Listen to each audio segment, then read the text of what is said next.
네, 유권자가 이슈 투표를 한다고 할 때 우리가 좀 생각해 봐야 될 문제는 뭐냐면 이슈 투표가 어떤 과정을 통해서 이루어지느냐 하는 점입니다.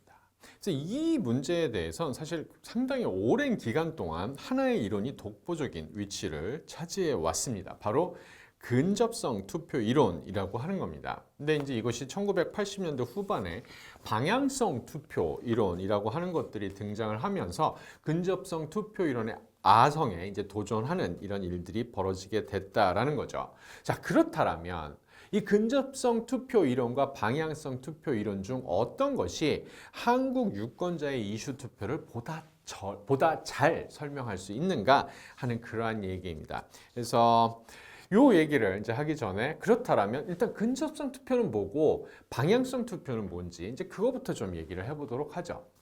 근접성 투표 이론. 그럼 뭐 1950년대부터 이슈 투표를 설명하는 핵심적인 이론이 되어 왔다라는 얘기입니다. 그래서 근접성 투표 이론의 핵심 내용은 크게 이제 네 가지로 축약을 할 수 있는데 특정 이슈에 대한 입장은 매우 찬성으로부터 매우 반대 이르기까지 강도를 고려해서 연속선상에서 배치할 수 있고 둘째, 각 유권자는 특정 이슈 차원에서 자신이 가장 선호하는 지점이 어디인지를 알 수 있고 셋째, 선거에 출마한 후보 각각의 정책적 입장도 똑같은 이슈 차원의 한 지점에 놓일 수 있고 넷째, 유권자는 이슈 차원에서 자신의 선호와 가장 가까운 위치에 놓인 후보에게 투표한다라는 겁니다.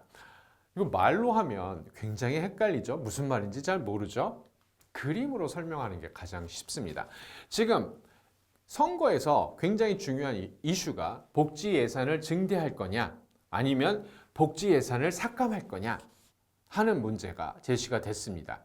그래서 유권자는 투표를 할 때 이 이슈를 가지고 투표를 하게 되는 거죠. 그 유권자, 지금 V1으로 나와 있습니다. 유권자는 일단 뭐를 생각을 해야만 하냐 하면 내가 이 이슈 차원에서 어디에 놓여 있지? 이걸 스스로 알고 있어야만 한다라는 겁니다. 그래서 복지 예산 증대, 복지 예산 삭감 요 1에서 11의 값인데 7. 나의 위치는 7이야 라고 얘기를 하는 거죠. 그러니까 중도에 가까운 겁니다. 복지 예산 늘려도 되고 줄여도 되는데 그래도 어느 정도는 좀 줄여야 되는 게 아닌가? 라고 생각하는 바로 그 7의 위치에 놓여 있다는 거죠. 그리고 이 선거에는 두 명의 후보가 출마했습니다. C1이라는 후보와 C2라는 후보가 출마를 한 상황이죠. 그리고 C1에 그러니까 유권자는 이 각각의 후보가 이 이슈 차원에서 어디에 위치하고 있는지도 알고 있어야만 합니다. 그래서 C1은 어디에 위치하고 있어요? 4에 위치하고 있습니다. 그러니까 이 C1이라고 하는 후보는 복지 예산 증대 쪽에 가까운 사람이다라고 얘기를 할 수 있죠. 반면에 C2는 어때요? 11에 위치하고 있습니다. 절대적으로 복지 예산은 줄여야만 해. 라고 생각하는 그것을 공약으로 제시하고 있는 후보다라고 얘기할 수 있습니다. 그래서 유권자의 위치와 각 후보의 위치가 이 하나의 이슈 차원에서 정해졌습니다. 그러면 이 V1이라고 하는 후보는 누구한테 C1과 C2 둘 중에 누구한테 투표를 할까 하는 문제입니다. 근접성 투표 이론이라고 얘기를 했죠. 자기와 더 가까운 위치에 있는 후보한테 투표한다라는 얘기입니다. C1과 V1 사이의 거리는 얼마예요? 3입니다. 그죠? V1과 C2 사이의 거리는 4죠. 누가 더 가까워요? V1에서 누가 더 가까워요? C1이 더 가깝다는 얘기입니다. 그래서 근접성 투표 이론에 의한다라면 유권자는 C1한테 투표를 한다라고 얘기를 할 수 있다는 것이죠. 이런 근접성 투표 이론은 이슈 투표의 과정을 간결하면서도 통찰력 있는 모양으로 이제 구체화시켰다라고 평가를 받습니다. 그래서 사실 굉장히 많은 정치학자들이 이제 지지를 하는 그 이제 이슈 투표의 대표적인 모형이다라고 얘기를 할 수 있습니다. 근데 이것이 그 이제 80년대 들어서면서 이제 좀 비판도 굉장히 많이 받게 돼요. 일단 현실성이 너무 약한 전제에 기반을 뒀다라는 겁니다. 그러니까 뭐가 현실성이 없느냐? 자, 여러분들 복지 예산을 증대하고 뭐 삭감한다라고 하는 이 이슈에 있어서 여러분들은 어느 입장에 놓여 있는지 스스로 판단할 수 있나요? 물론 할 수 있는 사람들이 있습니다. 근데 많은 유권자들은 복지? 그게 뭐지? 라고 생각하는 유권자들이 상당히 많이 존재한다는 겁니다. 자신이 그 이슈 차원에서 어디에 놓여 있는지 잘 모르는 경우가 많다라는 거죠. 더군다나 자기가 어디에 어떤 위치에 있는지도 잘 모르는데 그럼 후보들은 어느 위치에 있는지 정확하게 알 수 있을까요? 그것도 힘들다란 얘기입니다. 그래서 이게 정확하게 예측을 하기 위해선 나의 위치와 그 다음 후보들의 위치가 정확하게 딱딱 잡혀 있어야만 합니다. 그죠? 그래야만 그 거리가 정확하게 계산이 되는 거잖아요. 근데 그걸 잘 모르기 때문에 이것은 문제가 있다라고 비판하는 사람들이 이제 나오게 됐고, 그래서 이 라비노이츠와 이제 맥도널드라고 하는 이제 학자들에 의해서 이러한 근접성 투표 이론을 이제 넘어서는 이제 방향성 이론이라고 하는 그 새로운 그 이슈 투표 모델이 등장하게 됐습니다. 이 방향성 투표 이론은 결국 뭐냐 하면 여기서 지금 주장하는 것은 유권자는 자신의 입장, 후보의 입장, 후보와의 거리 이거 정확하게 계산하는 합리적인 존재가 아니라는 겁니다. 유권자는 합리성보다 자신의 감정 혹은 직관 이런 것들에 더 충실한 존재다라는 얘기죠. 그래서 이런 이슈 차원에서 일단 유권자는 이슈 차원에서 자기가 어디에 놓이느냐 이거를 판단을 해야 되는데 그 어떤 특정 지점이라기보다 일단 내가 어느 편에 설 건지 이거를 감정적으로 판단을 한다라는 겁니다. 직관적으로 판단을 한다라는 겁니다. 그러니까 복지 예산 증대 혹은 복지 예산 삭감이라고 하는 문제에 있어서 내가 어느 편에 서는 거지? 스스로 느끼는 방향으로 간다라는 겁니다. 네. 그래서 일단 자신의 입장이 그 방향에 따라서 결정이 돼요. 복지 예산 늘리느냐 줄이느냐 하는 그 방향에 따라서 결정이 되고 그것이 이제 결정이 되고 난 다음에 각 후보가 이 이슈에 대해서 찬성하고 있는지 반대하고 있는지를 탐색을 한다라는 그러한 얘기입니다. 그래서 근접성 이론에서는 자기와 가까운 위치에 있는 후보한테 투표하지만 일단 방향성 이론에서는 자신의 입장과 그 다른 후보가 아무리 자기와 가까이 있다 하더라도 일단 나의 입장과 반대편에 있는 후보 같은 경우는 아예 투표 대상에서 제외를 한다라는 얘기죠. 그러니까 뭐 자신이 복지 예산 증대에 반대한다면 일단 복지 예산 증대를 지지하는 후보는 투표 대상에서 제외가 된다라는 겁니다.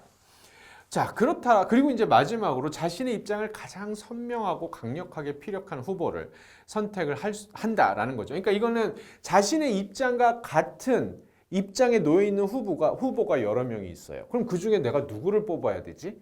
라고 생각할 수 있는 거 아닙니까? 근데 이때 그 후보 중, 여러 후보 중에 가장 강력하고 선명하게 자신의 입장을 피력하는 후보를 최종 선택을 하게 된다는 얘기입니다. 그림을 가지고 설명을 할 때 훨씬 더 명확하게 들어올 수 있습니다.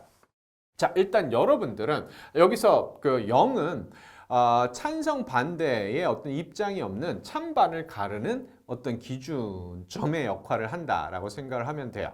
그래서 여러분은 지금 복지 예산 삭감 쪽에 나의 입장을 먼저 생각을 하는 거 아닙니까? 직관적으로. 나 복지 예산 삭감하는 거에 찬성하나? 아니면 복지 예산 증대하는 것을 찬성하나? 생각을 하게 되는 거죠. 나 복지 예산 삭감 쪽이야. 이쪽에 서 있다라는 겁니다. 그래서 여기 1의 위치에 지금 나가 있다라는 거죠. 이런 경우 이 C1의 입장은 복지 예산 증대 쪽에 놓여 있는 후보입니다. 그죠? 그러면 유권자인 나는 C1한테 투표할 가능성은 0입니다. 왜? 나의 입장과 반대 입장을 가진 사람이니까 이 사람한테는 투표할 필요가 없어요. 근데 근접성 투표 이론에선 나는 누구한테 투표하는 게 맞아요? 가장 가까운 거리에 있는 후보한테 투표하는 게 맞지 않습니까? 이 경우 나는 C1한테 투표를 하는 게 맞는 것으로 되어 있습니다. 근접성 투표 이론에. 근데 방향성 이론에 의한다라면 그거 아니야. 아무리 뭐 거리가 가깝다 하더라도 일단 내가 원하는 것과 반대 것을 원하는 사람이기 때문에 이 사람 투표하면 안 돼. 라고 생각을 한다라는 거죠. 그러면 나와 내가 지지하는 복지 예산 삭감 쪽에 서 있는 후보들은 지금 2명이 있습니다. C2와 C3.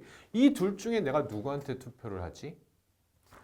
방향성 투표 이론은 보다 강하게 자신의 주장을 피력하는, 그러니까 복지 예산 삭감을 해야만 한다라고 하는 이것을 훨씬 더 강력하게 피력하는 후보한테 자신의 한 표를 행사를 한다라는 겁니다. C2보단 C3가 훨씬 더 강하게 복지 예산 삭감해야 된다라고 주장하는 사람이죠. 그렇기 때문에 방향성 투표 이론에 의한다라면 유권자는 C3 후보한테 투표할 것으로 예측할 수 있다라는 그러한 얘기입니다. 자, 이런 두 이론이 존재해요. 두 이론이 존재하는데 이 한국 유권자 이런 두 이론 중에 어떤 이론이 한국 유권자의 그 이슈 투표를 더 잘 설명할 수 있느냐 이제 하는 건데 계속 얘기를 하지만 2000년대 중반 이후에 이제 이념이 비로소 중요한 투표 결정 요인 중 하나로 자리 잡게 됐다라는 거죠. 그래서 그렇기 때문에 이제 2000년 중반부터 이런 연구들이 이제 수행이 되기 시작을 합니다. 한국에서. 그래서 근접성 이론으로 설명하는 게 맞는지, 방향성 이론으로 설명하는 게 맞는지 이제 연구들이 본격적으로 시작이 된다라는 거고, 이제 많은 연구들, 그러니까 지병근 교수의 연구들 같은 경우 16대 대선을 분석을 하면서 방향성 이론이 근접성 이론보다 훨씬 더 잘 설명을 합니다라고 하는 점을 밝힙니다. 조성대 교수 같은 경우도 16대 대선뿐만 아니라 17, 18대 대선도 다 같이 분석을 해봐요. 여기서도 방향성 이론이 더 잘 근접성 이론보다 더 잘 설명한다는 점을 밝힙니다. 김성현 이 교수의 연구는 그 이전의 연구들과 달리 패널 데이터를 활용을 해서 이 18, 19, 20대 대선에서 이제 수집된 패널 데이터를 분석을 이제 하게 되는 거죠.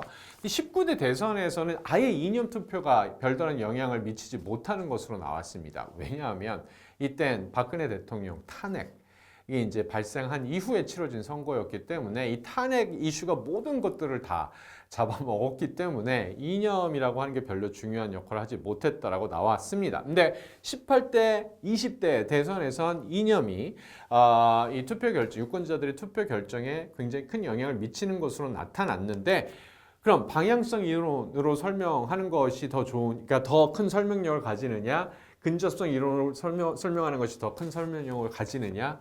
방향성 이론이라는 겁니다. 물론 여기 이내영 그 교수의 연구처럼 근접성 투표 이론이 더 높은 설명력을 지닌다라고 주장하는 연구들도 간혹 존재하기는 합니다. 그렇지만 이 근접성 투표 이론의 우위를 입증하는 증거를 제시한 연구는 아직까지는 굉장히 드물다. 우리나라 이 선거에서 그다음 이제 한국 유권자의 그래서 이제 한국 유권자 이슈 투표는 방향성 투표 이론이 더 적절한 설명력을 제시하고 있다라고 평가할 수 있을 것 같습니다.